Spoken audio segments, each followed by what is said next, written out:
তিন দিন পেরিয়ে গেল, বালিতে তৃণমূলের পঞ্চায়েত প্রধানকে গুলিকাণ্ডে এখনো অধরা আততায়ী। 3 দিন পরেও গুলিকাণ্ডে মূল অভিযুক্ত বাসু চৌধুরী, তার হদিশ পেল না পুলিশ। তাহলে মূল আততায়ী গেল কোথায়? বিস্তারিত জানবো, আমাদের প্রতিনিধি পার্থপ্রতিম ঘোষ রয়েছেন আমাদের সঙ্গে। পার্থ, গতকালই তৃণমূলের বিধায়ক তিনি একটা ইঙ্গিত দিচ্ছিলেন যে হয়তো ভিন রাজ্যে পালিয়ে গিয়ে থাকতে মূল অভিযুক্ত, কিন্তু সেই মূল অভিযুক্ত যাকে সিসিটিভিতে পরিষ্কার দেখা যাচ্ছে, যার মধ্যে কোনো তাড়াহুড়ো নেই, গুলি চালানোর ঘটনার পরে হাতাহাতি মারামারির পরে একেবারে গুটি গুটি পায়ে যে এলাকা ছেড়েছে, 3 দিন পর পুলিশ এখনো তার খোঁজ পাচ্ছে না।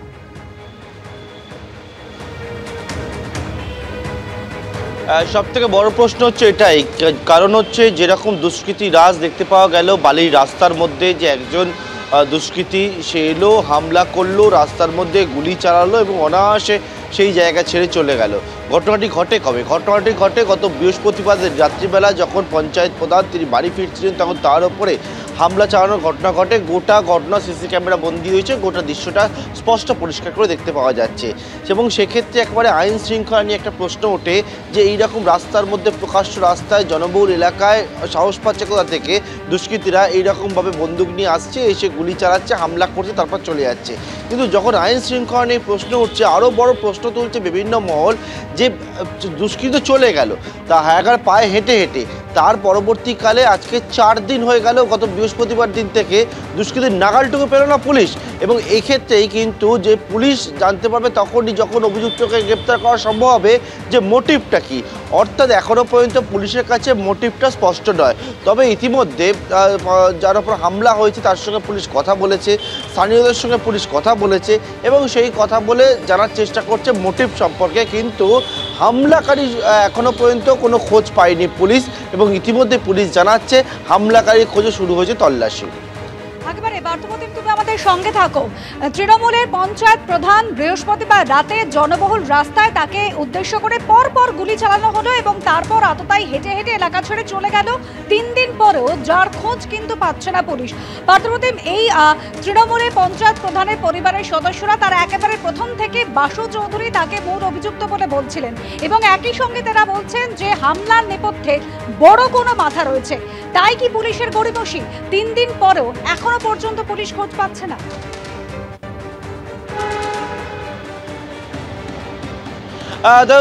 গতকালই তার পরিবারের তরফ থেকে, অর্থাৎ পঞ্চায়েত প্রধানের পরিবারের তরফ থেকে বিস্ফোরকের অভিযোগ করা হচ্ছে। তারা মনে করছেন এই হামলার নেপথ্যে থাকতে পারে অন্য কোনো বড় মাথা, এবং সেই মাথা সম্পর্কে অবশ্যই জানা যাবে যে অভিযুক্তকে গ্রেপ্তার করা সম্ভব হলে। কিন্তু হঠাৎ করে পঞ্চায়েত প্রধানের ওপরে গুলি চালানোর ঘটনা ঘটলো কেন, এই প্রশ্ন সব থেকে বড় হয়ে দাঁড়িয়েছে। কিন্তু যেহেতু অভিযুক্তকে কোনো নাগাল পাচ্ছে না, সেক্ষেত্রে কিন্তু এই বিষয়টা সামনে আসছে। বাসু চৌধুরী যে নামটা সামনে আসে, সিন্ডিকেটের কারবারি, এবং সেক্ষেত্রে তার সঙ্গে পঞ্চায়েত প্রধানের কী সমস্যা হয়েছিল সেই সমস্ত বিষয়গুলো জানাটা অত্যন্ত প্রয়োজন। পরিবারের সদস্যরাও কিন্তু একটা প্রশ্ন তুলছে যে গত বৃহস্পতিবার হামলার ঘটনা ঘটলো, তারপরে এত কটা দিন কেটে গেল, কেন অভিযুক্ত নাগাল পাচ্ছে না পুলিশ? যদিও পুলিশের তরফ থেকে যে বিষয়টা বলা হচ্ছে, তারা মনে করছেন যে অভিযুক্ত ভিন রাজ্যে পালিয়ে গিয়ে থাকতে পারে, এবং সেই মতো হাওড়া সিটি পুলিশের বিভিন্ন দলে ভাগ হয়ে পুলিশের টিম তারা কিন্তু ভিন রাজ্যে ইতিমধ্যেই পাড়ি দিয়েছে। কিন্তু আবারও বলবো, সবথেকে বড় যেটা প্রশ্ন উঠছে যে ঘটনার পর রাস্তার মধ্যে প্রকাশ্যে গুলি চালানোর ঘটনা ঘটলো, তারপরে একেবারে হেঁটে হেঁটে চলে যেতে দেখা গেল দুষ্কৃতীকে, যিনি হামলাকারী। এর পরবর্তীকালে ঘটনার পর 1-2 দিন নয় 4 দিন কেটে গেল, কিন্তু হামলাকারীর কোনো রকমভাবে কোনো হদিশ পেল না পুলিশ। এবং এক্ষেত্রে এখন পুলিশ যেটা মনে করছে ভিন রাজ্যে পালিয়ে গেল। অর্থাৎ অনেকেই বিভিন্ন বিষয়ে প্রশ্ন তুলছে যে প্রকাশ্য রাস্তায় যেরকমভাবে দাপাদাপি করতে দেখা গেল, অস্ত্র নিয়ে গুলি চালাতে দেখা গেল, তার পরবর্তীকালে এখনও পর্যন্ত অভিযুক্ত নাগাল কেন পেল না, সেই প্রশ্ন কিন্তু ইতিমধ্যে বিভিন্ন মহল থেকে তুলতে শুরু হয়েছে। একেবারেই পার্থ, ধন্যবাদ। হাওড়ার বাড়িতে তাহলে এই গুলিকাণ্ডের নেপথ্যে কি কোনো বড় মাথা রয়েছে? তৃণমূল পঞ্চায়েত প্রধানকে গুলিকাণ্ডে ইতিমধ্যেই আক্রান্তের পরিবার কিন্তু এই প্রশ্ন তুলতে শুরু করেছে। যদিও তৃণমূলের যিনি বিধায়ক তিনি বলছেন কিছুই বলার নেই, যারা অভিযোগ করছেন তারাই বলতে পারবেন। রাস্তায় গুলি চালিয়েছে, হয়তো বাড়িতে এসে গুলি চালাবে, আর কি করবে? আমাদের সাধারণ মানুষদের গুলি খেয়ে মরা ছাড়া আর কিছু উপায় নেই। বেশি কথা বললে হয়তো আমাকেও গুলি খেতে হবে। কি কারণে হঠাৎ করে এরকম হলো? ক্রিমিনালদের কোনো শত্রুর অভাব আছে নাকি? ওরা তো কেউ হয়তো ওকে কাজে লাগিয়েছে মারবার জন্য। কোনো বড় মাথা এর পেছনে রয়েছে বলে মনে করছেন তৃণমূলের? এটা তো নিশ্চয়ই, নাহলে ধরা পড়ছে না কেন? ধরা তো পড়ে ছিচকে চোররা। আর ওর পিছনে কেউ না কেউ আছে, ও যে একাই করছে তা না। এ ব্যাপারে আমার কোনো মন্তব্য নেই। ও দালা কি সেন্সে বলেছে সেটা ও দালাই জানে। ঘটনার পর 3 দিন পেরিয়ে গেলেও অভিযুক্ত কিন্তু অধরা। ইতিমধ্যে রাজনৈতিক তরজাও শুরু হয়েছে। গতকাল ঘটনার প্রতিবাদে বালিতে মিছিল করে বিজেপি, পাল্টা প্রতিক্রিয়া তৃণমূলের তরফেও। পুলিশকে বলুন এত কষ্টের কাজ না করে পুলিশের ড্রেসের প্যান্টটা একটু গুটিয়ে নিয়ে, হাতটা একটু গুটিয়ে নিয়ে, হাওয়াই চটি পরে তৃণমূলের ঝান্ডা নিয়ে মা মাটি মানুষ জিন্দাবাদ করতে করতে কোনো মিছিল করতে, ওদের দ্বারা ওটাই হবে, ওর থেকে ভালো কিছু হবে না। অ্যাকচুয়ালি এই এলাকার মধ্যে নেই, সে বাইরে পালিয়ে গেছে। তো সিপি আমাকে কথা দিয়েছে 2-1 দিনের মধ্যে ধরে দেবে। ওরাই পিছন থেকে গুন্ডামি করাচ্ছে, ওরাই শান্তি মিছিল করবে না তো কারা করবে।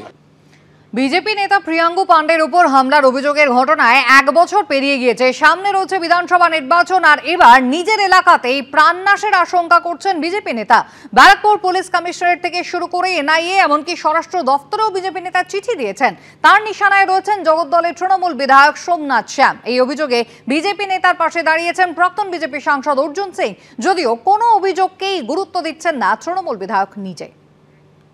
আমার মার্ডার যে কোনো সময় এরা করার ছোক একটা তৈরি করছে। গত বছর প্রাণঘাতী হামলার অভিযোগ, সেই হামলার অভিযোগের তদন্ত চালাচ্ছে কেন্দ্রীয় তদন্তকারী সংস্থা এনআইএ। এবার বিধানসভা নির্বাচনের কয়েক মাস আগে খুনের আশঙ্কা করলেন ভাটপাড়ার বিজেপি নেতা প্রিয়াঙ্গু পাণ্ডে। প্রাণনাশের আতঙ্কে এবার নিজের ও পরিবারের নিরাপত্তা চেয়ে ও নিরপেক্ষ তদন্তের দাবিতে ব্যারাকপুর পুলিশ কমিশনারেটের কাছে চিঠি লিখলেন বিজেপির ব্যারাকপুর সাংগঠনিক জেলার সহ সভাপতি।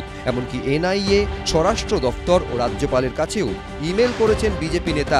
আমার মনে ভয় হচ্ছে যে এরা কিন্তু আবার আমার উপরে অ্যাটাক করার একটা ষড়যন্ত্র করছে। একদম খুনের আশঙ্কা আছে। যদি আমাকে না মারতে পারে পরিবারের উপরে তো করতেই পারে। আমি বিজেপি নেতার ব্যাপারে বলতে পারবো না, এরা তো সব দলবদলু পার্টি। এখন বিজেপি বলে তো কিছু নেই, তৃণমূল থেকে তাড়ানো যেগুলো আছে সেগুলোই বিজেপি।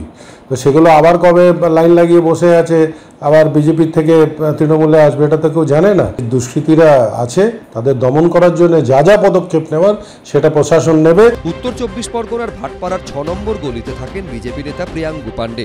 বিজেপি নেতার অভিযোগ, গত 24 নভেম্বর তার বাড়ির কিছু দূরেই বোমা বিস্ফোরণ হয়।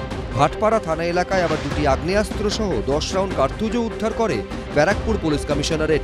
এই 2 ঘটনার পরিপ্রেক্ষিতে এবার নিজের ওপরেও প্রাণঘাতী হামলার আশঙ্কা করলেন বিজেপি নেতা। সরাসরি জগদ্দলের তৃণমূল বিধায়ককে নিশানা করেছেন তিনি। এটা তো প্রমাণ করছে কোনো না কোনো আবার প্ল্যান যে আছে তৃণমূল কংগ্রেসের পক্ষ থেকে, জগদ্দল বিধায়কের পক্ষ থেকে হচ্ছে। প্রিয়াঙ্গু পাণ্ডের পাশে দাঁড়িয়েছেন প্রাক্তন বিজেপি সাংসদ অর্জুন সিংও। যে কোনো মুহূর্তে ওকে এলিমিনেট করলে তৃণমূলের সুবিধা হবে, তার জন্যে এই চক্রান্তটা করছে ওরা, যাতে ওকে মেরে দেওয়া হয়। পশ্চিমবাংলার মুখ্যমন্ত্রী তো কাছে কোনো ন্যায় বিচারের আশা রাখা যাবে না, ব্যারাকপুর পুলিশ তো কোনো ন্যায় বিচার করবে না। পুলিশ প্রশাসন আছে, আপনাকে ভরসা রাখতে হবে। এটা হয়েছে, কেউ কেউ ধরা পড়েছে, আরও বাকি যারা আছে সবাই ধরা পড়ে যাবে। এটা নিয়ে এত আতঙ্কিত বা হওয়ার কোনো ব্যাপার নেই। গত বছরের 28শে অগস্ট বিজেপির ডাকা বাংলা বন্ধের দিন তৃণমূল থেকে বিজেপিতে আসা প্রিয়াঙ্গু পাণ্ডের গাড়িতে হামলার অভিযোগ ওঠে। বিজেপি নেতার গাড়ি লক্ষ্য করে বেশ কয়েক রাউন্ড গুলি চলে, অভিযোগ ছোড়া হয় বোমাও। প্রথমে এই হামলার ঘটনার তদন্ত শুরু করেছিল পুলিশ, পরে তদন্তভার নেয় কেন্দ্রীয় সংস্থা এনআইএ। পলাতক কয়েকজন সহ অন্তত 12 জনের নামে আদালতে চার্জশিট দিয়েছে এনআইএ। সূত্রের দাবি, যারা প্রত্যেকেই তৃণমূল কর্মী। এবার খুনের আশঙ্কা করলেন বিজেপি নেতা। সমীরণ পাল, এবিপি আনন্দ, উত্তর 24 পরগনা। এবিপি আনন্দ, এগিয়ে থাকে, এগিয়ে রাখে।